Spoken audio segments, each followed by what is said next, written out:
Okay, we're going to try and finish up on deadlock. We're going to probably breeze through this information, and actually, hopefully you can tell me why. Why are we going to breeze through this? Because we're going to talk about deadlock prevention. It's the same, more or less. And what was the conclusion last time with deadlock? It never happens. It never happens. We just assume it doesn't happen. So we're going to talk about all the algorithms we have in order to prevent deadlock, but do keep in the back of your mind that very few systems actually implement this. Because why did they not implement it? Because they take too long. They take too long. It takes too many resources. I'm not saying that there aren't systems that implement this. There are, but no one does. Well, when I put it on a supercomputer, they're not doing this. It's my job to make sure there's no deadlock. All right, so we want to prevent deadlock. There's the Banker's algorithm. I'm going to really summarize, by the way. Banker's algorithm. When anyone requests a new resource, it runs a full simulation determining whether or not that can lead to deadlock. If it can, it says deny. If it can't lead to deadlock, it goes accept. You may now request that resource. But too much overhead. All right. Timestamp. So each process has a PID. And then we're going to come up with a graph that for every edge processed to other in a wait for graph, P sub I has a higher priority than P sub J. In this case, the cycle can't exist. So let me go look at some pictures, or we're not going to look at pictures. Here's a picture. This is not the picture. All right, we're going back. Sorry, guys. They're not going to give me a picture. Great. That has to do with priority. You can add, basically, all this is saying is if you add a priority, you can get rid of a lot of deadlock by just assuming that if it needs a lock by some other process, if it has higher priority, the lower process to give it up. So the wait die, what happens? If P sub I requests a resource currently be held by P sub J, PI is allowed to wait only if the smaller timestamp correct. Otherwise, it roll back and dies. Correct. So, example, you have 3 processes, 5, 10, and 15. P sub 1 requests a resource held by P2. P1 will wait. P3 requests a resource by P2, then P3 will be rolled back. So in other words, if they're all in the critical section, is that what this is saying? And P3 needs a resource, but P2 has it. P3 rolls back and waits for it to be completed. All right. In the wound wait situation, instead of a process dying, it's wounded, so it pauses until it can resume execution. All right, we're good. So to do deadlock detection, you have these wait for graphs. P5 is waiting on P1, P2 is waiting on P1, P3 or P2 is also waiting on P3, P3 is waiting on P4, P4 is waiting on P2. Cool. Does anyone see an issue here?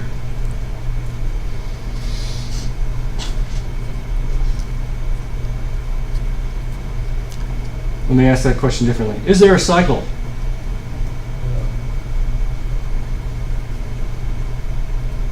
This P2 is the same as that P2. Yeah. What's the problem?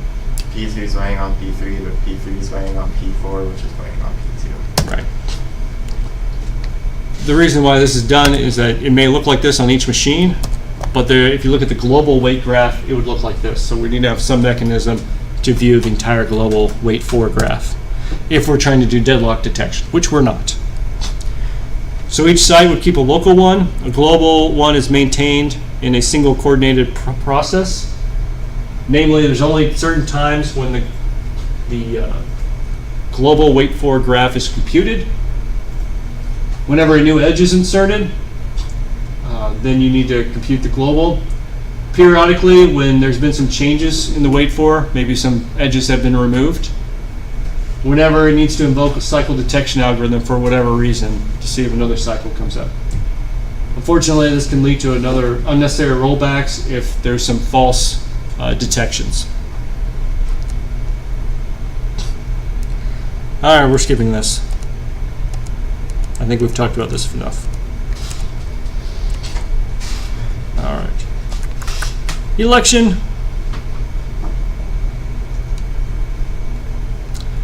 So So what we were talking about earlier is that there is a coordinator somewhere in here, and you have to come up with a different algorithm in order to find out who it is.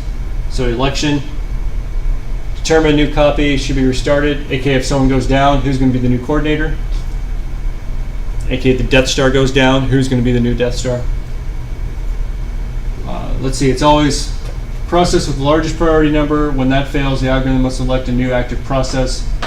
So there's two algorithms to do this. You can do the bullying algorithm or the ring algorithm. The bully algorithm, let's see. You're going to send all the requests.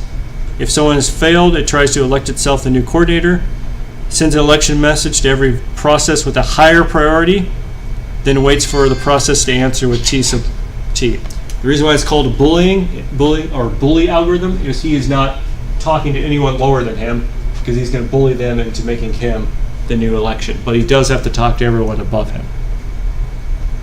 Yes, bullying is great. Bullying, whatever. If everyone above him doesn't come back, he just assumes he's failed and elects himself the new coordinator. Otherwise, if someone comes back and says you can't be the new guy, then he does actually say, okay, you're it. All right, we're going to stop with there. Ring. Again, you had that whole ring model that we were talking about earlier.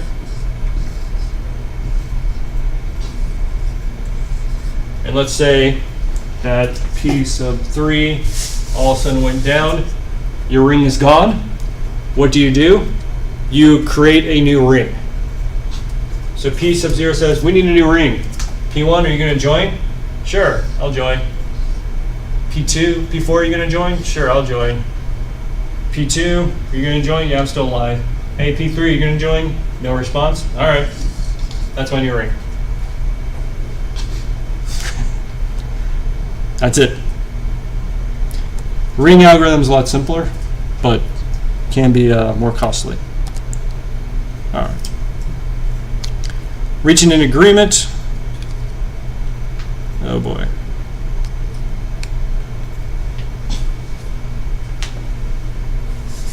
Trying to think of a good example of this, but I cannot off the top of my head. But there are many times when everyone must agree on the same value for something, for one reason or another.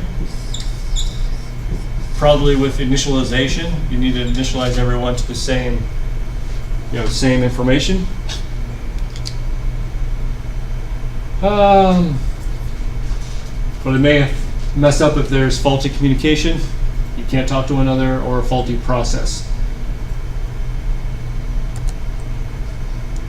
Actually, now I remember the great example. Instead of thinking of these as processes, think of them as generals inside the military. Except for the problem is, one of your generals is not loyal.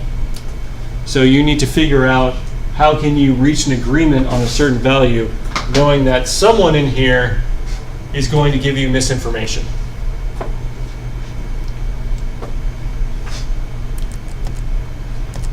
There we go. You do assume that the communication is reliable, but the processes may fail in unpredicted ways. The analogy here is one of the generals is always going to feed you misinformation in order to try and disrupt you. And this is always a good thing to do, especially in security, that someone is trying to break into your system. Always good to assume that.